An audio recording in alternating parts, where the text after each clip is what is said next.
Welcome to Chapter 11, Ethnic Relations and Race. The part we're going to be focusing on here will be some definitions around race and ethnicity, and we're also going to look at prejudice and discrimination. Now, I'm sure these are terms you've heard before. However, we want to make sure that we have a good, clear understanding of those terms and what they mean from a sociological perspective. We're also going to look at the theoretical perspectives of race relations, or ethnic relations, and race. We will consider each of the different theories and their view on ethnic relations and race. What is the significance of race in Canadian society? How, particularly now, and that these issues of race, ethnicity, prejudice, and discrimination exist in not just Canada, but of course around the world. They're not just solely a North American phenomenon. So when we think about the terms of Canadian society, in terms of Canadian society, how can we also extrapolate to other parts of the world, and can we? How does race and ethnicity differ? What's the difference between race, ethnicity? Are they the same or are they different? Let's consider what is discrimination. What is it? How does it differ from prejudice? What are the similarities and the differences between prejudice and discrimination? And lastly, how the theoretical perspectives see these issues similarly or differently from one another. Maybe you'll see something in those theories that will resonate with you. This is a big topic, and we're going to cover in part one. Let's try very hard to look at from a sociological perspective, sociological imagination, and not from the personal biases and perspectives that each one of us may have. When it comes to things like ethnicity and race, but also some of the things, like the other topics that we're going to get into, that's part of what it is to be studying sociology, is to look at them from a distance, and that was the point being made in Chapter 1 when we began to look at the sociological imagination, and it's being able to see things from a distance, but not put a personal spin on them, and take a look at them from a public view as well as from some other perspectives about how things are experienced from different groups within the same society, and also how they might vary from society to society. All right, let's get going, and good luck, everybody. Race is a category of people who have been singled out as inferior or superior, often on the basis of real or alleged physical characteristics, for things like skin color, hair texture, eye shape, or other specifically selected attributes. Now, this is a socially constructed circumstance, because there's nothing about skin color, hair texture, eye shape that makes people either inferior or superior. It's just a characteristic. And yet with race, this is sometimes what happens, and that's what makes it socially constructed. Now, an ethnic group is a collection of people distinguished by themselves, by others, or by themselves, primarily on the basis of culturally or national characteristics. Ethnic groups have the following characteristics. Usually they have cultural traits like clothing, music, or religion that distinguishes them. Now think in terms of some of this. Now, if you're in another country, like say Kosovo, or in Australia, or in France, or in South America and Brazil, and you look at a Canadian, you will recognize certain clothing, music, or even religion that separates them from you. And that's part of your ethnicity. A sense of community, a feeling of ethnocentrism. I'll get into that on the next slide. Ascribed membership from birth. Now, ascribed means that it's nothing that you earn. It's something that you're born into. And there's a certain amount of territoriality, which just means that we are all in a sort of a geographic area that separates us from others. And that's what makes us an ethnic group of Canadians. We have borders that separate us from the United States, and if you've been following the election in the States, you might be happy with that border and whatever fence might be built to separate us from them. Now, the significance of ethnicity and race is that ethnicity and race form a base for a hierarchical ranking Now, whether that's good or bad, it is significant, and that's an important feature here. The dominant group holds power over others. Now, there was a classical study that was done, that was The Vertical Mosaic by John Porter, that revealed strong links between class, ethnicity, and race. And so this whole issue of ethnicity and race is something that's an important feature of most societies around the world. Now, if we look at majority and minority groups, majority, this is the dominant group, is the group that is advantaged and has superior resources and rights in a society, whereas the minority group, or the subordinate group, is a group whose members, because of physical or cultural characteristics, again, this is a culturally subjective perspective, it's socially constructed, are disadvantaged or subjected to unequal treatment by the dominant group, and who regard themselves as objects of collective discrimination. Now, a distinction here that's important: in majority doesn't mean the most, and minority doesn't mean the least. It oftentimes gets put in the reverse order, where the majority might be represented by the fewer of the population, whereas the minority might be the bulk of the population.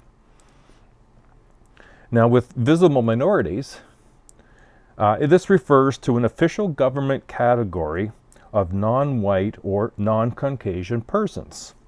Some examples: Black people, Chinese, Japanese, Koreans, Filipinos, Arabs. There's over 5 million, or 1 in 6 Canadians, that are visible minorities. Minority does not necessarily mean small. It refers to power or lack thereof of power. Look at this particular chart here. You can see that over time, from 1981 to 2006, both the number and the percentage of visible minorities in Canada has increased. What we will have noticed is, over time, where the different people are coming from in the world has changed over time. If we look at prejudice, prejudice is the negative thinking or the negative attitude based on preconceived notions about members of a selected group. Now, the word comes from, in Latin, pre, which is before, and Judaism, which is judgment. And so it's prejudgment. Now, this prejudgment can have racial overtones, so racial prejudice, which involves the belief that certain racial groups are innately inferior to others and have a disproportionate number of negative traits. Now, again, this is about skin color, hair type. It's socially constructed. There's nothing about those characteristics that make somebody less able to do something, or having certain types of hair and skin color enables you to do things better. And so it's an important distinction. Prejudice is about the thinking, the attitude. Prejudice is rooted in ethnocentrism and stereotypes. Now, ethnocentrism is the tendency to regard your own culture or group as the standard. So this is to say that, our way of doing things is superior, whereas other groups are seen as inferior. Now, certainly, if you're at a sporting event, you cheer for your team as being better than another team's, and that's the less damaging sort of an experience. However, when it comes to looking at culture and you're looking at another culture, ethnocentrism is to say that we see ourselves as the standard. You have to remember that other cultures look at us where they see themselves as the standard, and maybe we're not seen in the kind of light we think we are. And so the other component about this is stereotype. And stereotypes are overgeneralizations about appearance, behavior, or other characteristics of members of a particular group. Now, this comes from some of the effects will be that negative stereotypes result in negative outcomes such as hurt, pain, harm, anguish to those who are receiving the label or the stereotypical perspective. And we get this from a variety of different sources, whether it be through the media, through the jokes that we tell that are ethnic-based jokes, the learning attitudes from parents and classmates and fellow workers and religious associations can all contribute to the stereotypes, which can lead to the thinking that some groups are better than other groups, therefore having an element of prejudice in our lives. Now, social distance, the extent to which people are willing to interact and establish relationships with members of racial and ethnic groups other than their own, is one of the things that is argued to contribute to lessening prejudice. The measure of prejudice, this is from Prejudice, constructed a scale that used the social distance as a criterion. What you're seeing here is that scale. In the following table, those who agree to number 1 are the least prejudiced. Those who selected number 7 are the most prejudiced. So this is just an example of the different scales that would be available. Now, if we're looking at discrimination as an alternative, at the next point, if you will, discrimination or actions are practices of dominant group members or their representatives that have a harmful impact on members of a subordinate group. This is the sort of refusal to hire somebody, or to associate with certain people, or to become friends of certain people, or to allow membership to those of subordinate groups. Now, the discrimination are actions. They're not thinking. It's taking that thinking and putting it into actions. Now, there's 2 forms of discrimination in the more public forum, and that's the de jure, which is the legal discrimination which is encoded in laws. Now, in Canada, there was de jure discrimination, that is, discrimination encoded in law. But we find today most of that has, at least in law, been diminished. It doesn't mean it doesn't happen. It just means there's more laws that protect against discrimination. The de facto, which is the other way, this is the informal discrimination which is entrenched in social customs and institutions. They're not law, but they become accepted as the way things are. They're more subtle, they're less visible. The research done by Lapierre reveals that people say they would accept others of a subordinate group, but when asked to do so, they have a tendency to refuse, and that would be de facto. The most extreme form of discrimination is the actual homicide of whole subordinate groups. This is also known as genocide. The deliberate, systematic killing of an entire people or nation. Now, this has certainly happened over time, whether it be the killing of the Native Americans by Europeans, the Nazis' destructions of Jews, the ethnic cleansing of Muslims in the former Yugoslavia by Serbs. We've seen it all around the world. That would be the actions of discrimination in an extreme form. So, racism. What is racism? Racism is a set of ideas that implies, I have to emphasize, implies the superiority of one group over another on the basis of biological or cultural characteristics, together with the power to put these beliefs into practice in a way that denies or excludes minority women and men. So this is the very high end, and this is the actions, again, based on a socially constructed belief, but not based on anything that's fact-based. Cultural and biological differences are so minute between different groups, it's hardly worth acknowledging. I mean, the difference between a chimpanzee and a human is less than 2% genetically. So the difference between men and women, whether they are of the same race or different race, has to be far less than that. And so when you look at the difference between races, to think that one race is more superior than the other based on less than 1% of the genetic material, it's kind of hard to understand. Now, there are different types of racism, and some of them exist certainly in our own experience. There is, of course, overt racism. This is making public statements about the inferiority of members of a racial or ethnic group. And we've seen there's been different examples of this, even in Canada in 1998, in Surrey, BC, The beating death of a 65-year-old Sikh temple employee.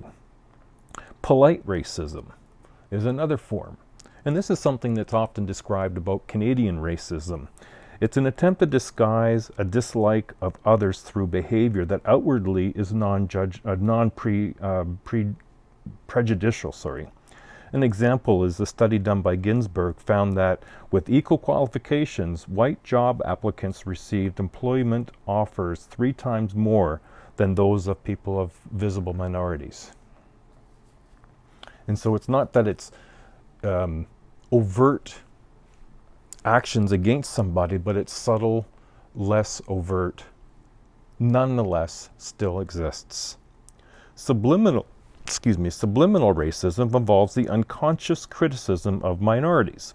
An example of this was 250,000 Canadians signed a petition that stated that RCMP officers wearing turbans was un-Canadian. Now, it was subliminal in that it was really not intended to be racist towards a group as much as it was to look at a traditional Canadian ceremonial dress and say that somehow that was going to be un-Canadian. And lastly, there is industrial racism, and this is made up of rules, procedures, and practices that directly and deliberately prevent minorities from having full and equal involvement in society. Example of this was the Canadian Civil Liberties Association in 1991 found evidence in 15 employment agencies where there was this form of institutional racism. Now, if you look on page 209 in box 9.1, there's a survey there, and you can just sort of do a quick survey and find that the answers are located on page 210. And that survey is a survey that was done by others, so you can just sort of see how you can, you stack up against other people. Now, lastly, what we'll look at will be the different theoretical perspectives and how they view these issues of ethnic relations and race. And we're going to start with Symbolic Interactionalists. Now, you're noticing a pair of sunglasses there, and what I want you to consider when looking at theories is theories are like wearing different colored sunglasses looking at the very same thing. That even though you're looking at the same thing, by looking at them with different colored glasses, you have a slightly different view of those experiences. And so none of these theories are absolutely right on about everything. However, they do see ethnicity and race in a way that's different from one another. And that's what we're going to look at. So we're going to begin with Symbolic Interactionalists. And the theme here is an awareness of the importance of intergroup contact. And remember, Symbolic Interactionalists are the one theory that is strictly micro meaning looking at the relationships between individual people. So the awareness of the importance of intergroup contact and the fact that it may either intensify or reduce racial and ethnic stereotype and prejudice. And so because of the kind of interaction you can have in intergroup or between friends or between individuals at your school, at your employment, at your soccer game, that contact can either intensify or reduce racial and ethnic stereotyping and prejudice. So they have what they call the contact hypothesis.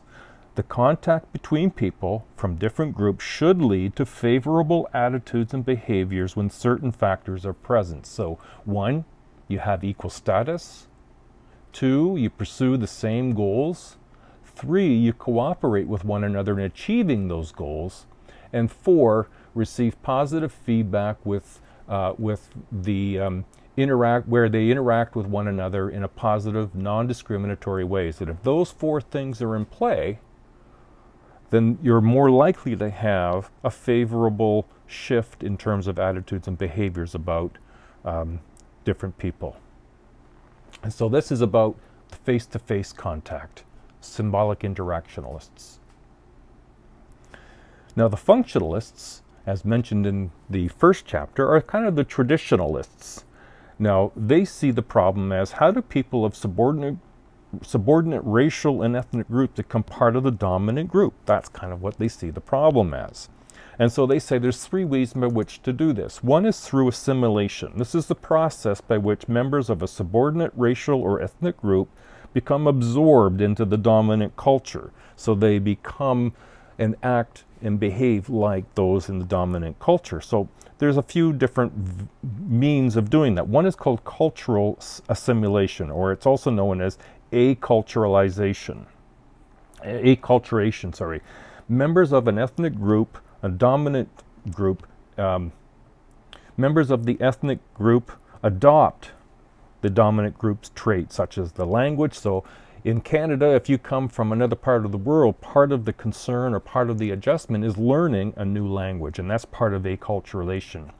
You dress like other people in the same dominant culture, you accept the values and the religion, and sometimes that happens more smoothly and sometimes it happens less smoothly. So the functionalists see this as a concern. The second type of assimilation is structural assimilation or integration. This is where members of the subordinate group gain acceptance. And then biological assimilation or amalgamation is through intermarriage. We see more assimilation based on that relationship, and then having children and sort of building into the dominant culture through biology. And then psychological assimilation, a change in the racial or ethnic self-identification on part of the individual. My ex-father-in-law, he passed away recently. He came from Italy in 1968. And he would see himself as Italian when he first arrived, but as he became more and more Canadian, he was Canadian-Italian. So he became psychologically assimilated in a way. He started to see himself more Canadian than Italian. Ethnic pluralism, this is the coexistence of a variety of distinct racial and ethnic groups within one society. And that's the second image there where each of those guys are holding a different color. I brought that up a little early, sorry.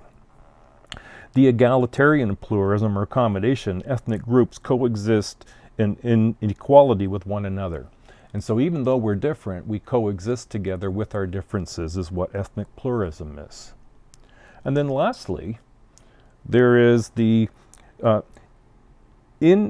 inegalitarian pluralism, or also known as segregation, the spatial and social separation of categories of people by race, ethnicity, class, gender, or religion. And so we've seen lots of examples in our history regarding that, and we see that occurring in other countries still today.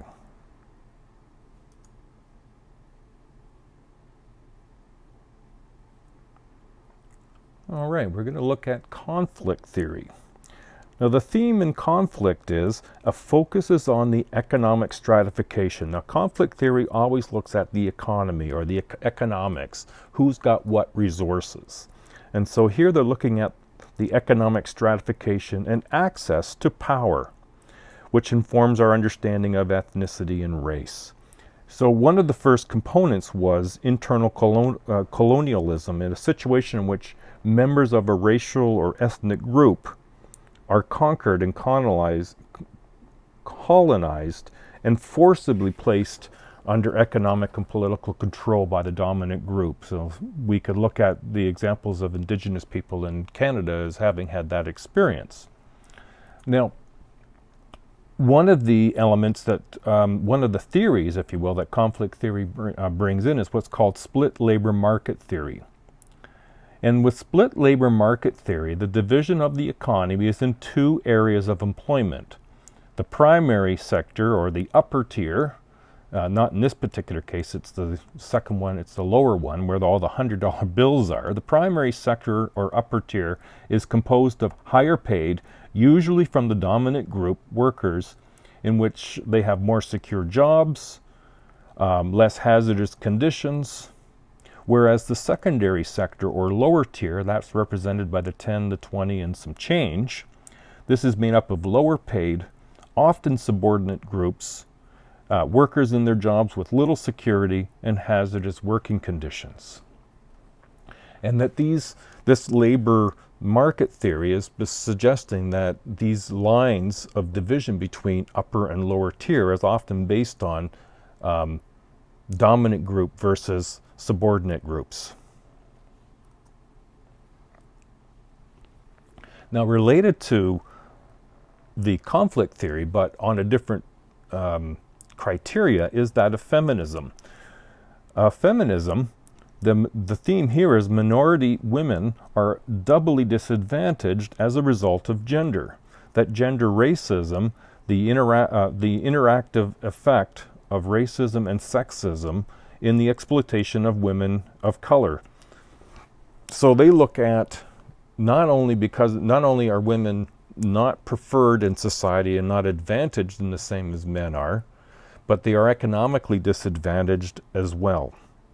So the combined with split labor market theory, the example is who is more likely to be a nurse or a custodian in a Canadian hospital, that we often will see women in those roles. And it's not to say we don't see an emergence of more men showing interest in nursing, but we will often see more doctors be men and more women be nurses. And that is what the feminists would describe as part of the ethnic and racism as it relates to sexism.